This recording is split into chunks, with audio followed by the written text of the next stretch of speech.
Hey guys, Aaron Cybertron Zhang here, and today I'm bringing you another battle from the June International Challenge. Of course, I've been bringing you all my battles from it recently. You guys have done an awesome job supporting the series. You got 500 likes on yesterday's video, so of course, let's aim for another 500 on this one to get another upload tomorrow. But basically, yeah, I've had a lot of fun using this team, but I think this is one of the games where I can kind of feature it because of a bunch of notable weaknesses. It was a pretty fun game, definitely a close one, and my opponent had a lot of interesting choices, especially the Jolteon+Mega Venusaur is always a cool Mega as well, and Chandelure is an interesting Pokemon because you never know what item it carries, you know. Could be Focus Sash, could be Choice Specs, could be Choice Scarf. So going into it, I figure that Rotom Wash was definitely the best Pokemon to bring overall because you see it beats the Azumarill and the Chandelure, and Jolteon can't do too much to it. And of course, the only Pokemon that really gives that trouble is Mega Venusaur. Mega Venusaur is actually one of the most difficult Pokemon for my team to match up against individually, so I knew I'd have to bring my Specs Gardevoir and try to KO it with that. But since I wasn't running max special attack on my Specs Gardevoir, I was actually running very little special attack in EVs. I knew that Gardevoir might actually not be able to pick up the KO with Psychic, which will come into play later on in the game. But without revealing any more, let's go into this match. So like I said, I knew Rotom Wash would be the best bet just to start off the game, and I figured Gengar would be a good partner to pair it up with because you can target the Chandelure and can even burn the Mega Venusaur, and you know, Mega Venusaur is really annoying, so if my opponent did decide to lead with it, I could burn it right from the start and just chip away at it with residual damage. So the lead is really perfect with me because he goes with Chandelure and Azumarill. I mean, I can just Shadow Ball and Thunderbolt here, but of course, my opponent makes a great play switching the Azumarill into the Jolteon. You know, looking back at it, it really was a play that, you know, you'd expect, but at the same time I was thinking, you know, perhaps he might have Aqua Jetted and Shadow Balled my Gengar if it was a Choice Scarf Chandelure, which he reveals himself to be. So I just went for the safe Thunderbolt there, saying, okay, if he decides to stay in, then I'll be able to just get a lot of damage off. If not, then Jolteon will take it, but of course, with Volt Absorb, he's not actually getting a special attack boost like Lightning Rod, so that's a trade-off I'm actually willing to make. He's going to bring in Venusaur here, and that's obviously going to Mega Evolve. And Venusaur, like I said, gives me a lot of trouble.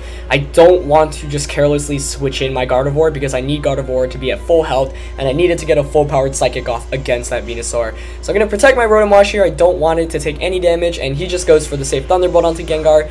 Perfectly fine by me because, like I said, I did not want to just carelessly switch in my Gardevoir there. And he does reveal himself to have the Life Orb item. Venusaur goes for the Sleep Powder, but of course Rotom is going to be protected from that, but Sleep Powder is always scary to see because I didn't really bring a way to effectively deal with it that game, so I knew if my opponent actually hit one or two, that would be really bad for me.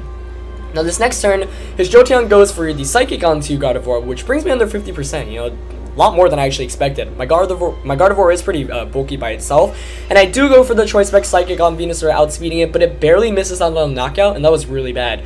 I was kind of expecting it to, but of course I wasn't running max special attack investment, and my Hydro Pump actually does not knock out the Jolteon either, and suddenly things are looking really bad for me.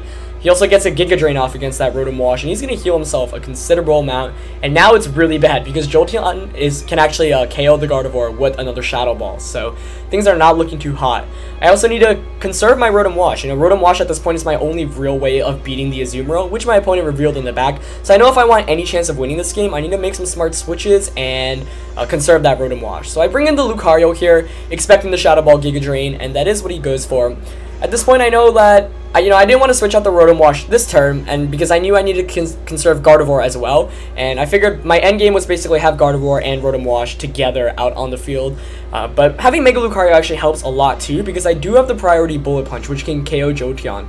So now all I need to hope for is at this point that he does not KO the Gardevoir. Gardevoir, interestingly enough, traces the Volt Absorb, so if my opponent did decide to Thunderbolt that slot, I would actually gain HP. At this point, I'm just hoping he doesn't Sludge Bomb or Sleep Powder me, so Lucario goes for a Protect.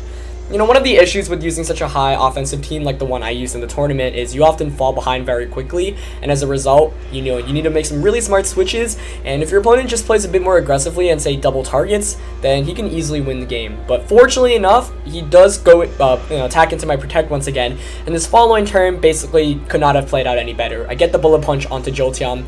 I was kind of anticipating a Azumarill switch in there, but I decided to just play it safe and go for the Bullet Punch and Psychic, and I am able to knock out both my opponent's Pokemon, and that's actually basically going to seal up the game since I do have a full HP, or not full HP, but a decently healthy Rotom Wash in the bag, as well as a Lucario and a Gardevoir. If he switched his Jolteon into the Azumarill there, I might have been in some more trouble because he could have actually just Aqua Jetted the Gardevoir slot. But instead, things played out the way they did. Aqua Jet's not able to KO the Lucario here. I'm able to get a Bullet Punch and a Psychic off, and of course, I've done so much damage at this point that there's really nothing my opponent can do. So he forfeits there.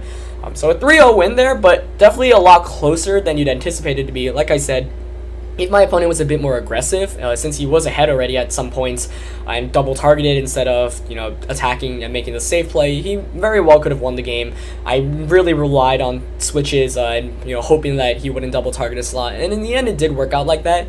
He was also playing a bit safer by not sleep powdering. You know, if he sleep powdered instead of Giga Draining at any given point, that would have set me back a lot, because basically if I lost any momentum in terms of switches there, I would have lost the game.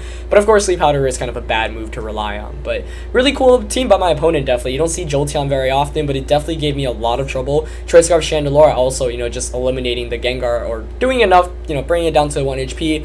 Azumarill is also always a Pokemon you have to play carefully about, mainly because, you know, it resists a lot of attacks. It's really powerful. It's Fairy, of course, one of the best types in the game. And Mega Venusaur is just so bulky. But, you know, in the end, fortunately enough, even though falling behind earlier in the game, I was able to come out with the win. So I hope you guys enjoyed that game. It was definitely really, really close. I remember I was probably sweating while I was playing the game. But yeah, leave a like if you enjoyed that. Like always, 500 likes is the goal for daily uploads, and I'll see you tomorrow. Have a nice night, guys. Peace.